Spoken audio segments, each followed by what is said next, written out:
मध्यकालीन इतिहास। आज हम हुमायूं के शासनकाल की घटनाएं देखेंगे। जैसे पिछले लेक्चर में मैंने बताया था कि किस प्रकार से बाबर के मृत्यु के बाद हुमायूं गद्दी पर बैठा था और हुमायूं ने गद्दी में बैठने के बाद क्या क्या कठिनाइयाँ का सामना किया। हुमायूं का शासनकाल कठिनाइयों भरा रहा था। प्रवृत्ति से हुमायूं दयालु था और बाबर ने मरने से पहले हुमायूं को कहा था कि वो अपने भाइयों का ध्यान रखे और उनके साथ जो है वो साम्राज्य का कुछ हिस्सा उनको दे। और इसी आदेश की पालना में हुमायूं ने अपने साम्राज्य का विभाजन किया, जो कि उसकी एक भूल थी। उसने कामरान को काबुल का हिस्सा दिया, अस्करी को संभल का और हिंदाल को मेवात का हिस्सा दिया। कामरान जो है वो बहुत ही महत्वाकांक्षी था और वो इससे संतुष्ट हुआ, तो उसने जो है वो पेशावर जो है उस पर भी कब्जा कर लिया और पेशावर के बाद वो लाहौर गया। लाहौर के भी बड़े भूभाग को उसने अधिकार दिया। हुमायूं ने इसका विरोध करने की बजाय ये क्षेत्र भी कामरान को दे दिया। अब ये जो हुमायूं ने किया, ये साम्राज्य के लिए घातक सिद्ध हो सकता था, क्योंकि ये वाला जो क्षेत्र है, अफगानिस्तान वाला क्षेत्र, संभल, ये सेना में रिक्रूट करने के लिए लोगों के लिए बहुत महत्वपूर्ण क्षेत्र था, जो कि हुमायूं के हाथ से निकल गया। दूसरी समस्या ये थी कि पंजाब पर जब कामरान ने अधिकार कर लिया, तो इससे एक बहुत बड़ी समस्या ये उत्पन्न हो सकती थी कि हुमायूं का मध्य एशिया से संपर्क जो है वो कट गया, क्योंकि मध्य एशिया से संपर्क जो है वो पंजाब के थ्रू होता था और पंजाब पर जब कामरान ने अधिकार कर लिया, तब जो है वो उसका हुमायूं का संपर्क जो है वो मध्य एशिया से कट गया। ये जो है एक इस कारण से हुमायूं के लिए जो है वो कठिनाई उत्पन्न हो सकती थी, लेकिन हुमायूं ने जो है वो इसको अनदेखी की और जो है ये हिस्सा कामरान को जो है वो इस क्षेत्र में पेशावर, पंजाब, लाहौर, काबुल, ये सारा इन सब सूबों का अधिकार जो है वो कामरान के पास आ गया। अब हुमायूं ने उसके बाद कलिंजर अभियान प्रारंभ किया और उसमें 1531 में हुमायूं ने कलिंजर का घेरा डाला, लेकिन लंबे समय तक वो उसने जो है वो इस घेरे को पूर्ण नहीं कर पाया, क्योंकि उसको सूचना मिली कि अफगान जो है वो विद्रोह कर, तो अफगानों के विद्रोह से डरकर जो है वो उसने बिना दुर्ग को जीते वहां से घेरा उठा दिया। इससे न तो हुमायूं दुर्ग जीत पाया, न जो है वो कलिंजर के शासक को जो है वो अपने अधीनस्थ कर पाया। तो ये अभियान भी जो है वो कलिंजर का हुमायूं के लिए एक असफल अभियान। उसके बाद गुजरात जो है वो अभियान हुमायूं ने प्रारंभ किया। गुजरात एक बहुत ही महत्वपूर्ण सूबा था, सामरिक दृष्टि से भी, आर्थिक दृष्टि से, सैनिक दृष्टि से गुजरात बहुत महत्वपूर्ण था। गुजरात पे बहादुर शाह का शासन था। बहादुर शाह भी एक अत्यधिक महत्वाकांक्षी शासक था और उसने मालवा जीत लिया, रायसीन और चित्तौड़ को भी उसने जीत लिया। अब ऐसे में जो है वो बहादुर शाह को ये पता था कि हुमायूं के साथ जो है वो उसका संघर्ष जो है वो आवश्यक होगा, तो उसके लिए उसने एक विशाल सेना जो है वो तैयार भी की थी इनका सामना करने के लिए, मुगलों का सामना करने के लिए।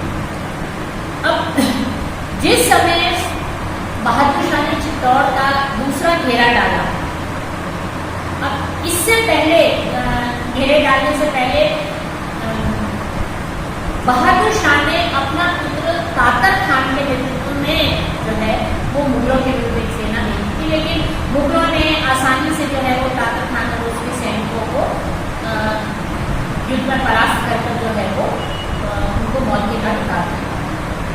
अब इस समय जो है वो बहादुर शाह दूसरी बार जो है वो घेरा डालना था, उसने लगभग 1535 में जो है वो दूसरी बार बहादुर शाह ने, जो कि गुजरात का शासक था, उसने घेरा डाला चित्तौड़।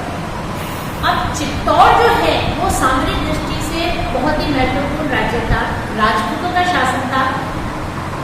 और इस समय बहादुर शाह के विरुद्ध हुमायूं रवाना भी हो गया था युद्ध के लिए, लेकिन हुमायूं जो है वो एक अदूरदर्शी शासक था। ऐसे में हुमायूं को, अगर हुमायूं एक योग्य शासक होता और राजनीतिक स्थितियों को समझने में उसको थोड़ी भी दक्षता होती, तो वो नहीं करता जो उसने किया। कर्णवती रानी ने जब हुमायूं को राखी भेजी और कर्णवती ने हुमायूं से सहायता मांगी, ये हुमायूं के लिए एक स्वर्णिम अवसर था राजपूतों का समर्थन प्राप्त करने के लिए। लेकिन हुमायूं ने क्या किया, हुमायूं को इसका महत्व जो है वो समझ नहीं आया हुमायूं। और इधर बहादुर शाह जो कि एक बहुत चतुर शासक था, उसने क्या किया, उसने हुमायूं को ये कहा कि वो जिहाद में लगा। जिहाद क्यों? क्योंकि चित्तौड़ में हिंदू शासक था और बहादुर शाह स्वयं मुसलमान था और हुमायूं मुसलमान था, तो उसने हुमायूं को ये कहा कि वो जिहाद कर रहा है हिंदुओं के विरुद्ध। इसलिए हुमायूं भी एक मुसलमान है और वो अपने साथी मुसलमान को ऐसे समय में उसके विरुद्ध युद्ध न किया। हुमायूं को बहादुर शाह की चालाकी समझ में नहीं आई और न उसको राजपूतों के नैकड़ी का महत्व समझ में आया। और उसने क्या किया, वो उसने अपनी सेना रोक दी और जब चित्तौड़ का पतन हो गया तब वो आ गया। इधर बहादुर शाह ने चित्तौड़ में जो है वो खूब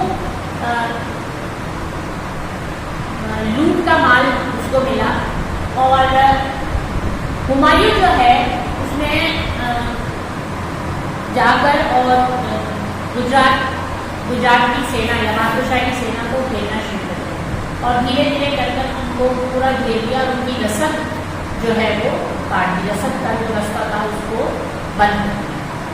तो बहादुर शाह जो है ऐसे में वहां से भागकर मांडू चला गया। मांडू, हुमायूं भी बहादुर शाह के पीछे मांडू गया।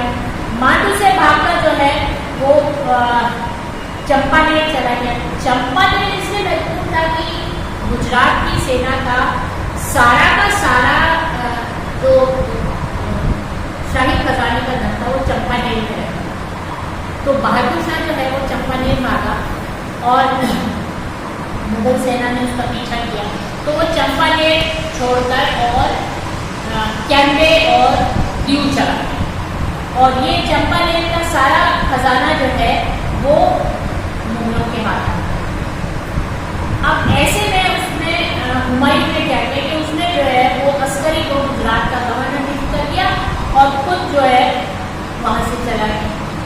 अब ऐसे में जब उसने बहादुर शाह को परास्त करके भगा दिया था, तो गुजरात में उसको अपना शासन, अपनी स्थिति सुदृढ़ करनी चाहिए। उसको बहादुर शाह, क्योंकि बहादुर शाह मरा नहीं था, वो भाग गया, तो ये एक स्वाभाविक सी चीज है कि बहादुर शाह पुनः गुजरात पर अधिकार करने की कोशिश करेगा। हुमायूं को, अगर हुमायूं योग्य शासक होगा तो वो जो है अपनी स्थिति को, जीत को सुदृढ़ करता, ताकि जब भी बहादुर शाह आता तो वो सफल नहीं हो पाता। लेकिन हुमायूं ने ऐसा कुछ नहीं किया। इधर उसने अस्करी को गवर्नर नियुक्त कर दिया, अस्करी भी वो विलास में टूट गया और हुमायूं भी जो है वो इसको कहना चाहिए कि दावत और इत्यादि में जो है वो ज़्यादा दावतों में महत्वपूर्ण मानकर और उसने प्रशासन सुधारों में या अपनी सैनिक स्थिति को सुदृढ़ करने की कोशिश नहीं की। ऐसे में जो है वो बहादुर शाह ने पुनः जो है मुगलों से कई राज्यों को छीन लिया। जब बहादुर शाह ने आक्रमण किया तो अस्करी जो है वो भागकर आगरा की तरफ आ गया और यहाँ आगरा में जो है वो आकर हुमायूं से मिला। हुमायूं ने उसको जो है वो अस्करी को माफ कर दिया और उससे क्या हुआ, पुनः गुजरात की सत्ता मुगल हाथों से चली, जो कि बहादुर शाह का वापस गुजरात आना और आक्रमण करना किसी भी साधारण व्यक्ति के लिए जो है वो इसको प्रेडिक्ट करना बहुत आसान था। एक ये अवश्यंभावी सी स्थिति थी, लेकिन ये स्थिति हुमायूं को नजर नहीं आई। उसने जो है वो उसको इस बात की चिंता नहीं की कि बहादुर शाह जो है पुनः गुजरात पर अधिकार कर सकता है। उसने जो है वो अपना समय जो है वो भोग विलास में कर दिया और बहादुर शाह ने अपनी स्थिति को सुधार कर लिया।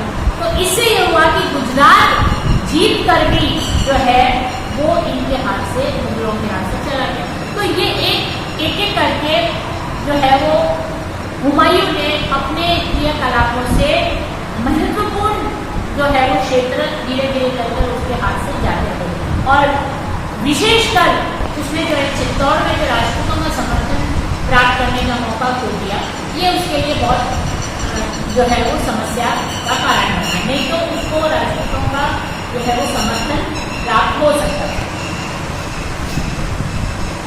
अब गुजरात उसके हाथ से निकलने के बाद अफगान जो है वो संगठित हो रहे थे। अफगान भी अभी भी अपने आप को दिल्ली का या भारत का वास्तविक शासक मानते थे और मुगलों को जो है वो जबरन जो है वो दिल्ली पर अधिकार करने वाला मानते थे। तो ये निश्चित था कि अफगान भी जो है अपनी सत्ता को संगठित करेंगे और यही जो है अफगानों ने किया।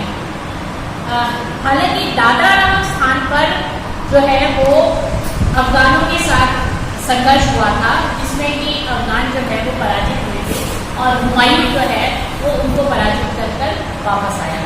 लेकिन चुनार बिहार में चुनार का जो सूबा था, वहां पर शेर खान जो है, जो कि आगे जाकर इतिहास में शेरशाह सूरी के नाम से विख्यात हुआ, शेर खान ने जो है वो उस पर आधिपत्य स्थापित किया हुआ था और उसको हराने के उद्देश्य से जो है पहले हुमायूं ने हिंदू गेट को भेजा बातचीत करने के लिए, लेकिन ये बातचीत सफल नहीं हुई।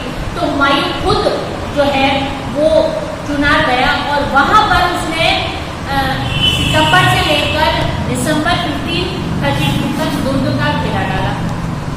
अब जब उसने दुर्ग का घेरा डाला, लेकिन उस समय उसको जो है वो ये समाचार मिला कि बहादुर शाह ने चित्तौड़ पर आक्रमण किया, तो वो घेरा उठाकर उसने जो है वो शेरशाह से जो है अधीनता स्वीकार करने की बात कही और शेरशाह उस समय स्थिति में नहीं था कि वो मुगल से युद्ध कर सके, तो उसने भी उसकी अधीनता स्वीकार कर ली और अपने पुत्र को 500 अफगान सैनिकों के साथ जाना। तो घेरा उठाकर जो है वो गुजरात चला गया और इधर जब वो गुजरात में व्यस्त था तो शेरशाह ने क्या किया, उसने बंगाल पर आधिपत्य स्थापित करने की कोशिश की। उसने 1536 में बंगाल के शासक को परास्त किया। बंगाल, बिहार और बंगाल का सूबा आपस में मिला हुआ था और बंगाल जो है वो संपन्न सूबा था, तो ये बट नेचुरल था कि शेरशाह जो है वो उसके ऊपर अपना आधिपत्य स्थापित करना चाहता था। अब जब हुमायूं को शेरशाह के बंगाल अभियान की खबर मिली, तो वो जो है वो 27 जुलाई 1537 में हिंदाल के साथ जो है वो शेर खान के विरुद्ध गया और उसने जो है वो चुनार के दुर्ग का दूसरी बार घेरा डाला। अब इधर जो है शेर खान गौड़ को जीतने गया था। गौड़ क्या है, गौड़ इसलिए महत्वपूर्ण था कि वो बंगाल का जो राजकोष था या सारा जो धन था वो गौड़ में है और शेर खान जो है वो गौड़ पर इसलिए आक्रमण करना चाह रहा था, गौड़ पे आधिपत्य इसलिए करना चाह रहा था ताकि बंगाल का सारा जो राजकोष था उसको प्राप्त हो जाए। तो लॉजिकली इसका ऑप्शन हुमायूं के लिए क्या था कि वो गौड़ के ऊपर आधिपत्य स्थापित करता और उससे उसको बंगाल के राजकोष की मदद उसको मिल जाता और उसके बाद वो शेर खान से निपट लेता। लेकिन हुमायूं ने इतनी दूरदर्शिता नहीं की, उसने गौड़ की बजाय जो है वो अपना ध्यान शेर खान पर केंद्रित किया। इधर जो है वो चुनार पर अधिकार करने के बाद हुमायूं जो है वो बंगाल की तरफ रवाना हुआ और वहां पर उसको सूचना मिली कि गौड़ पर शेर खान ने जो है वो अधिकार कर लिया। अब जो गौड़ से उसको धन प्राप्त हुआ था शेर खान को, वो रोहतास किले में ले जाना था। रोहतास किला शेर खान का सुरक्षित किला था और वो वहां पर राजकोष ले जाना चाह रहा था। इधर हुमायूं ने शेर खान के सामने शर्त रखी कि अगर वो उसका आधिपत्य स्वीकार कर लेता है और धन जो है वो मुगलों को सौंप देता है तो उसके बदले हुमायूं जो है उसको चुनार या जो भी वो सूबा चाहता है उसको दे दिया है। अब शेर खान जो है वो चतुर था और उसको समय की आवश्यकता थी। वो जब रोहतास के किले तक जब तक गौड़ का धन या बंगाल सूबे का सारा धन रोहतास में ही चला जाता तब तक वो मुगलों से युद्ध करने की स्थिति में नहीं था। तो शेर खान समय चाहता था, तो उसने जो है गोलमोल इसकी संधि का प्रस्ताव का जवाब दिया कि हाँ हाँ वो जो है इन सब के लिए तैयार है। और उसने जो है वो अपने पुत्र के साथ जो है वो एक सेना रास्ता रोकने के लिए भेजी हुमायूं ने। और वहां पर जो है वो जलाल खान, जब हुमायूं जो है तेलियागढ़ी पहुंचा तो शेरशाह का पुत्र जलाल खान अपने 13,000 सैनिकों के सामने के साथ उसके सामने आ गया और जलाल खान ने 1 महीने तक हुमायूं को रोके। और इस 1 महीने को रोकने से क्या फायदा हुआ शेर खान को कि वो सारा जो गौड़ का धन था वो रोहतास तक उसने पहुंचा। इससे जो है वो शेर खान जो है वो सफल हुआ। अब हुमायूं इधर जो है वो हुमायूं का भाई जो है वो अस्करी सम्राट बनने के सपने देख रहा था, तो इस कारण से जो है हुमायूं वापस आगरा की तरफ बढ़ा। और वहाँ जो है वापस जब वो आगरा जा रहा था तो बीच में जो है वो चौसा नामक स्थान पर अफगान और मुगलों की सेना आमने सामने है। उस समय अफगान सेना थकी हुई थी और हुमायूं के जो विश्वस्त और एक्सपीरियंस्ड जो सैनिक अधिकारी थे उन्होंने इसको सलाह दी कि वो तुरंत आक्रमण करते, लेकिन हुमायूं माना नहीं और उसने तुरंत जो है वो उनके आक्रमण नहीं किया और 3 महीने तक सेनाएं आमने सामने पड़ी। अब शेर खान एक अच्छा एक योग्य सेना अधिकारी था और उसने इसलिए युद्ध नहीं किया क्योंकि वो बारिश के आने का इंतजार कर रहा था। उसको ये पता था कि जो मुगल सेना का खेमा था वो नीचे स्थान पर था और अफगानों का जो खेमा था वो ऊंचाई के स्थान पर था। तो वो जो चाहता था वही हुआ, बारिश हुई तो मुगलों का खेमा जो है उसके अंदर पानी हो गया और सारी अफरा तफरी मच गई। इसके विपरीत अफगान खेमा जो है ऊंचाई पे था तो सुरक्षित रहा। और इधर जो है वो मुगल सेना ने 26 जुलाई 1539 को अफगान सेना ने मुगलों के ऊपर आक्रमण किया और मुगल सेना में जो है वो भगदड़ मची और बड़ी मुश्किल से जो है वो हुमायूं अपनी जान बचाकर भागा और गंगा नदी जो है उसने मुश्किल से पार की, जिसमें कि निज़ाम नाम के मिस्त्री ने उसकी सहायता की और कुछ 4000 मुगल औरतें शेर खान के हाथ लगी, लेकिन शेर खान ने स्वसम्मान जो है वो उनको लौटा दिया। इस युद्ध के बाद शेर खान ने जो है वो शेर शाह की उपाधि जो है वो ग्रहण की, लेकिन चौसा का युद्ध अंतिम युद्ध जीता। इसके बाद जो है वो हुमायूं भागकर आगरा आया और यहाँ जो है वो उसने अपने भाइयों के पास गया और दोनों ने भाइयों ने मिलकर जो है वो अफगानों के विरुद्ध जो है वो युद्ध करने का निर्णय लिया। और इधर जो है वो अस्करी और हिंदाल ने कालपी नामक स्थान पर कुतुब खान नामक अफगान को युद्ध में परास्त किया। इससे जो है वो हुमायूं बहुत प्रोत्साहित हुआ और उसने जो है वो कन्नौज के पास अपना जो है वो सैनिक खेमा जो है वो स्थापित किया। शेरशाह ने जो है पुनः 15 मई 1540 में जो है वो युद्ध आरंभ हुआ। इस समय भी बारिश का मौसम था और इस बार अफगानों ने शेर शाह के नेतृत्व में दोनों तरफ से आक्रमण किया, दाएं और बाएं से, और फिर जो है पीछे से मुगल सेना पर आक्रमण किया। अब चूंकि मुगल जो खेमा था उसमें पानी भर गया था, तो उनकी मुगलों की तोपें जो हैं वो बेकार थी, और एक तरह से जो है वो अफगानों ने मुगलों को पूरी तरह से जो है वो परास्त किया, और उसके मारकाट से मुगल सैनिक जो है नदी में कूद गए, बहुत सारे डूब कर मर गए, और हुमायूं जो है वो बड़ी मुश्किल से अपनी जान बचाकर जो है वो वहाँ से भागा, और 15 साल तक जो है वो दर अपने राज्य प्राप्त करने के लिए भटकता है, और शेर खां जो है वो दिल्ली की गद्दी पर आसीन हुआ, और मुगल जो है वो पुनः उनकी सत्ता समाप्त हो गई, और भारत के अंदर अफगान जो है शेर शाह के नाम से, शेर शाह सूरी के नाम से तख्त पर आसीन हुआ, और उसने इतनी अच्छी व्यवस्था की, प्रशासनिक व्यवस्था रखी कि बाद में जो मुगल व्यवस्था हुई, बाद में जब हुमायूं ने 15 वर्षों का शासन पुनः प्राप्त किया, तो उसके बाद जो मुगल काल में प्रशासन व्यवस्था थी उसकी नींव शेर शाह सूरी द्वारा रखी गई।